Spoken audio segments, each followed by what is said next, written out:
Hey, do you know what time it is? That's right. It's time for Coach Lindy's podcast.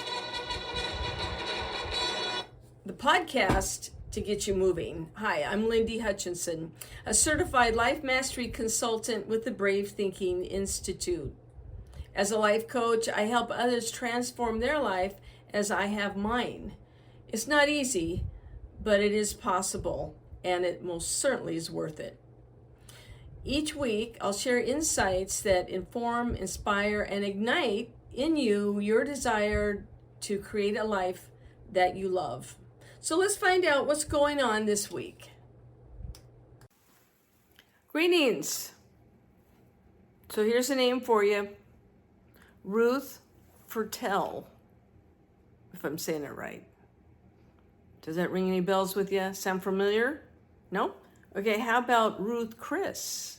If you're a steak lover, and if you, for example, live in Southern California where I'm at right now, you would recognize that as some really delicious steakhouses, Ruth Chris Steakhouses. And they are known for their buttery steaks as well as other things. Well, the beginnings of the Ruth Chris Steakhouse might interest you. So it was started by a lady, Ruth Ann Unstead, or I'm probably saying it wrong, sorry, Fertel. She was born in 1927 and she passed in 2002. She was from Louisiana. She was born into a poor family. Her dad was an insurance salesman and her mom was a kindergarten school teacher. In the Great Depression, they ended up moving about 60 miles from New Orleans. When she was in elementary school, she skipped several grades and she graduated at 15, which is early, so she was no dummy. They used money from her brother's GI Bill for her to go to Louisiana State University at 15, where she graduated at 19 with honors in chemistry and physics. So Ruth was one sharp cookie. Well, she got a job teaching in 1946 at McNeese State University in St. Lake Charles. It says that she left after 2 semesters. She did get married in 1948 to Rodney Fertel, who lived in Baton Rouge, and they both loved horses. So they ended up, as they had a family of 2 boys, they opened up in 1951 a racing stable in Baton Rouge. And it says that Ruth earned a thoroughbred trainer's license. Is there something this woman can't do? And she was the first female horse trainer in Louisiana. Unfortunately, they divorced in 1959, and she was raising the boys, now teenagers, on her own. Well, she started making drapes out of her home to help supplement. And then in 1961, she took a job as a lab technician for a physician scientist at the University School of Medicine. Now, she still needed more money, and there was a restaurant in 1965, a steakhouse, a 60-seater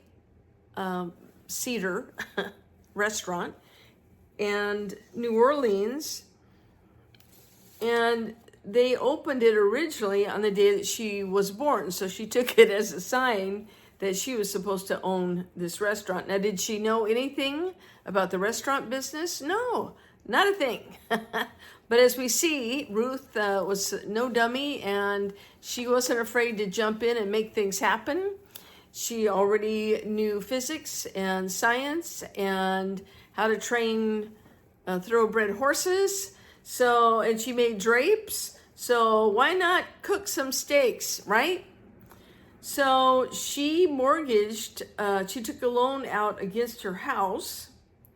And on her first day, on May 24th, 1965, she sold 35 steaks at $5 a piece. Within 6 months, she was making over double her annual salary from her previous job. So Ruth knew how to get in there and make things happen. She was only 5'2" and 110 pounds, but people would see her often lift a 30-pound short loins by hand, and she would cut the meat, and she was definitely very literally a hands-on business owner. There was a setback in 1976. A fire went through and destroyed the property. Within 7 days, she found a new location for a restaurant, but because of certain legal complications, she wasn't able to call it the Chris Steakhouse, which was known that.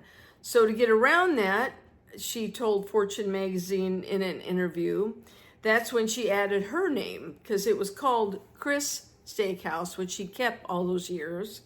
But then she put her name, Ruth Chris Steakhouse. And she said she never liked the name, but she wanted to keep it because it was familiar.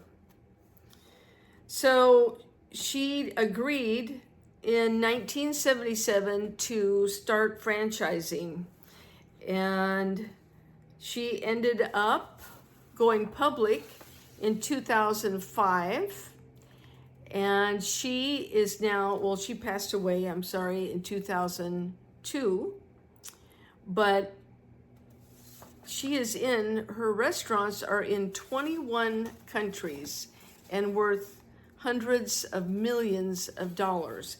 And that is all by a lady who didn't know how to run a restaurant. So I salute Ruth Fertel. And when you read about her philanthropistic endeavors, since she was there in Louisiana, the hurricanes, I forgot the name of them, one of them was Katrina, they donated over $1 million to help the local folks in trying to get over the damage and rebuild.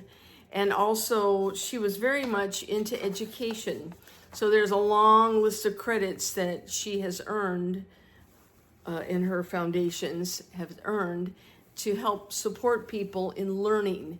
And she most certainly was a beautiful example of someone who was not afraid to be a physicist, be in chemistry, to run a steakhouse and a steakhouse chain, and how to train horses and make drapes. So she was not only very bright, she was very flexible, and she was most certainly a wonderful, wonderful example. So our power word for the week, as I think about those fabulous buttery steaks, if you've not been to a Ruth Chris Steakhouse, try it. I will call our power word for the week delicious. And our train your brain thought for the week is Ruth Fertel, serving success to millions. So when you have a chance, look up Ruth Fertel. There's many books about Ruth, and I'm sure there are some, if not several, on YouTube, my favorite free source of information. And my, hey, that's funny, this week is from Joan Rivers. She says, I hate housework. You do the dishes, you run the vacuum, you make the beds, and 6 months later, you got to do it all over again. Thank you, Joan, the late, great Joan Rivers. So, my friends, take care, have a great week, and remember to keep building your dreams and creating a life that you love because you deserve it. We'll see you soon. Bye-bye. Hey, thanks for joining me this week. I look forward to being with you every week. And if you'd like to get in touch with me, please email me at coachlindy@lindyhutchinson.com. My name is spelled L-Y-N-D-I, so it's Coach Lindy, L-Y-N-D-I, at Lindy Hutchinson, LYNDIHUTCHINSON.com. I value what your input is, and I'm always open up for suggestions and ideas. If you will like and or subscribe to this podcast, that would be wonderful. I appreciate it. And I enjoy anything that you might want to send in, or if you would like some more information about coaching, send me an email and I will get back with you, and we'll talk about how you can create your best life. Have a good week. We'll see you next time. Thanks. Bye-bye.